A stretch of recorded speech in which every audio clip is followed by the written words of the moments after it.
नमस्कार मित्रांनो, माझे नाव रामेश्वर चौरे. तर मी आज तुम्हाला एक आनंदाची बातमी सांगणार आहे. तर राज्य सरकारने एक मोठी घोषणा शेतकऱ्यांसाठी केलेली आहे.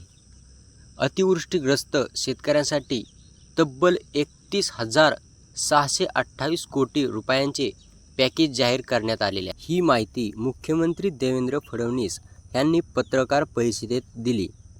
हा जास्तीत जास्त पैसा दिवाळीच्या आधी शेतकऱ्यांना देता येईल असा राज्य सरकारचा प्रयत्न असल्याचेही मुख्यमंत्री देवेंद्र फडणवीस यांनी परिषदेमध्ये सांगितले.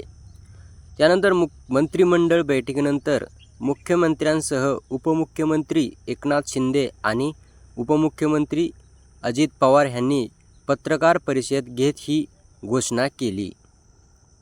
त्यानंतर राज्यातील अतिवृष्टीमुळे मोठ्या प्रमाणावर शेती, घरे आणि जनावरांचे नुकसान झालेले आहे. अनेक ठिकाणी शेतकऱ्यांची जमीनच वाहून गेली असून त्यांचे संसार उद्ध्वस्त झाले आहे.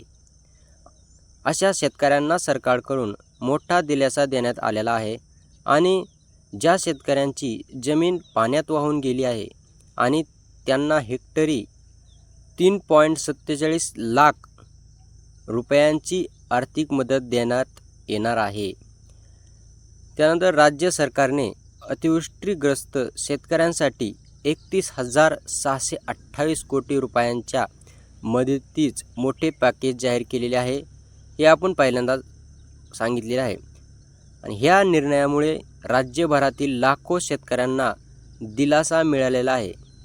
तर आपल्याला ही माहिती कशी वाटली तर कमेंटमध्ये नक्की कळवा आणि अशाच नवनवीन माहितीसाठी आपल्या ह्या नवीन चॅनलला सबस्क्राईब करा आणि जास्तीत जास्त लोकांपाशी शेअर करा, कारण त्यांनाही ही माहिती कळली पाहिजे. तर आपण भेटूयात पुढच्या व्हिडिओमध्ये. जय हिंद, जय महाराष्ट्र.